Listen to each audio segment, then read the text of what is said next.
Alô, meu nome é Gabriel e hoje vim mostrar pra vocês 5 livros únicos que eu adorei esse ano.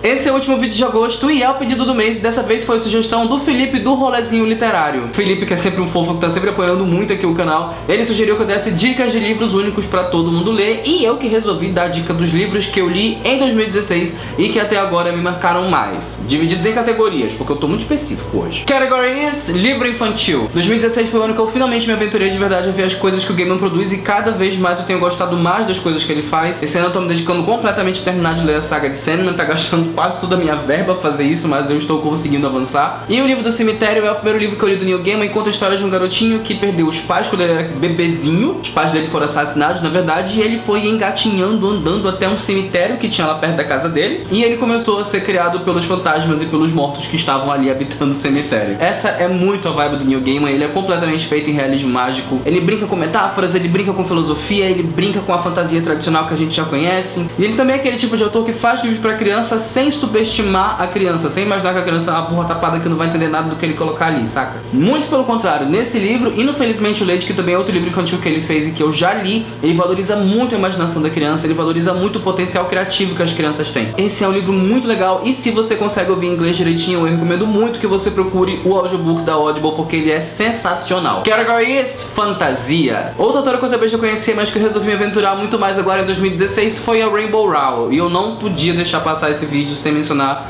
Carry On. Esse livro foi lançado aqui no Brasil com o nome de Carry On, Queda e Ascensão de Simon Snow. E a Rainbow Rowell quis muito escrever esse livro porque ela tinha começado a escrever a história do Simon Snow assim muito por alto, muito vagamente lá em Fangirl. E ela conta no final de Carry On que ela sentiu que ela tava devendo alguma coisa pra esses personagens. Pro Simon Snow, pro Bess, pra Penelope, pra Agatha, que são personagens que ela mencionava em Fangirl e que de repente ela sentia que tinha muito mais história ali. Isso é muito bacana pra gente ver o quanto que a Rainbow Rowell respeita os personagens dela, o quanto que ela valoriza aquelas coisinhas que ela criou. A história quase toda se passa numa escola de magia, então rola meio que uma semi-nostalgia de Hogwarts, o que também é legal pra fazer a gente lembrar o quanto que a Rainbow Rowell é meio geek nesses mundos todos. Mas a coisa mais legal é que essa história que fala sobre o escolhido, que é o Simon Snow, mas ela não vai nunca tratar o escolhido como se ele fosse o escolhido de qualquer história de fantasia. Ele nunca vai ser o cara que resolve todas as situações, ele nunca vai ser o cara que tem absoluta certeza do destino dele. E as pessoas ao redor também não tratam ele como se ser o escolhido fosse a coisa mais legal e mais bacana e mais interessante do planeta. E de longe a coisa que eu mais gostei no livro foi o final, justamente porque ele muda completamente nossa perspectiva do que é essa história de profecia, do que é ser o escolhido. Ela acaba trazendo uma perspectiva muito mais realista pro que significa ter tanta responsabilidade assim em uma pessoa só, especialmente quando essa pessoa é um adolescente que nem saiu da escola direito. Categories: YA. E o jovem adulto que mais me empolgou até agora em 2016 foi Em Algum Lugar nas Estrelas, da Claire Vanderpool. Esse aqui é um daqueles casos clássicos de livro que todo mundo que eu gosto, todo mundo que tá por perto, todo mundo que me influencia dizia assim: esse livro é muito legal, todo mundo devia ler. E aí eu olhava pra ele e falava: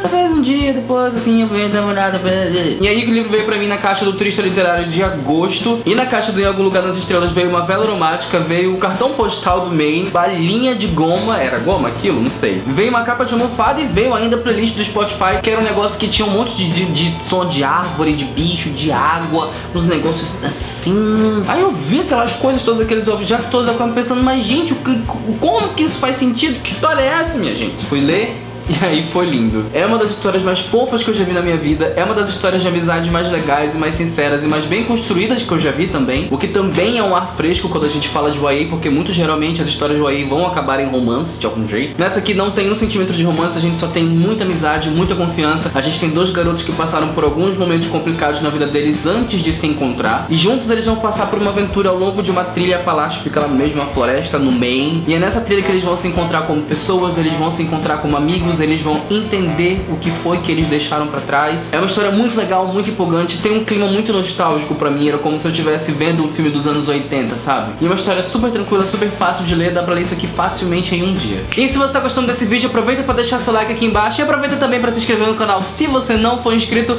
Lembrando que todos os livros que eu estou mencionando nesse vídeo vão estar aqui embaixo na descrição, com link direto pra comprar lá no site da Amazon. E comprando com esse link você não gasta nem um centavo a mais, mas você ajuda o canal com uma pequena comissão. Categories: drama. Mas não tem jeito, o ano tá passando e não tem outra coisa que consiga me impressionar tanto quanto Uma Vida Pequena, da Hany Yanagihara. Talvez It, a Coisa, me impressione tanto quanto, porque eu tô muito longe de terminar o It ainda, vai demorar bastante pra isso acontecer. Mas enquanto isso, Uma Vida Pequena continua sendo meu livro favorito de 2016, isso é uma coisa que eu raramente digo, então pra eu estar falando é porque realmente foi uma leitura que me marcou muito. O livro vai acompanhar 4 rapazes desde que um pouquinho depois ali que eles saem da faculdade até o finalzinho da vida deles. A gente vai ver essas 4 pessoas passando por todo e qualquer tipo de problema que você possa imaginar. Eles vão viver a vida adulta assim, hardcore. A gente vai ver eles tentando se destacar no mercado de trabalho, tentando ser aceitos na família, tentando ser aceitos entre eles mesmos como amigos. As relações entre eles são absolutamente complexas e uma coisa que esse livro faz o tempo inteiro é mostrar diversas relações de abuso. Abuso emocional, abuso psicológico, abuso físico, todo e qualquer tipo de abuso vai aparecer aqui. É um livro que mostra relações maravilhosas aparecendo e mostra ao mesmo tempo autoestima sendo destruída sem a menor piedade. É um livro muito cru, é um livro muito sincero, é um livro que é pavorosamente realista, é um catatal, se eu não me engano a versão brasileira tem 700 páginas ou mais que isso, mas é um livro que pra mim valeu muito a pena. A escrita da Hanya Nagihara pode não ser a coisa mais fácil do mundo pra você. É um livro que demora um pouco pra começar a pegar o ritmo, mas tudo que acontece no livro tem importância pra representação de cada um daqueles personagens, então eu acho que é tudo muito válido. Não sei se eu vou reler esse livro algum dia, eu tenho medo de reler ele, eu não sei nem como é que vai ser isso. Categories Terror. E o livro que eu vou falar hoje é o último livro que eu fiz de resenha aqui no canal, Um Menino que Desenhava Monstros, da editora Darkside, que eu já mencionei que atualmente é o meu livro de terror favorito da Darkside. Eu sempre falo da editora Darkside como se a editora Darkside tivesse escrito o livro, mas é porque na minha cabeça faz mais sentido. Mas na verdade quem escreveu o livro foi o Keith Donohue, tá bom? É o meu tipo de construção de história pro meu tipo de medo que tem lá no final. O título do livro é muito autoexplicativo, ele vai falar de um menino que desenhava monstros, mas o livro não fala só do garoto, ele fala também das pessoas que estão ali diretamente ligadas com ele, que são a família do garoto e o melhor amigo dele. E todas essas pessoas, de uma forma ou de outra, estão começando a ver monstros agora. E uma coisa que eu também falei na minha resenha é que todos eles veem monstros diferentes e todos eles meio que não acreditam que os outros estão vendo monstros. E conforme esses monstros vão aparecendo, eles vão refletindo mais e mais sobre a vida deles, sobre a relação deles como família, sobre a relação deles com o próprio menino que desenha monstros. Lembrando aqui que esse tal menino que desenha monstros, o Jack Peter, ele tem a síndrome de Asperger e ele também tem agorafobia, então ele não sai muito da casa dele, a vida dele é muito enclausurada. E por causa disso as outras pessoas ficam aqui meio que forçadas a estarem enclausuradas com ele ali também. E por causa disso as outras pessoas ficam meio que tendo que estar enclausuradas ali com ele também. É uma história bem legal, é uma história que tem uma profundidade maior do que eu esperava e é uma história que me surpreendeu bastante. Eu gosto muito desse livro. E o final desse livro é sensacional. E é isso, gente, esse foi o vídeo de hoje. Muito obrigado se você veio até aqui e se você deixou seu like aqui embaixo. E como este é o último vídeo do mês,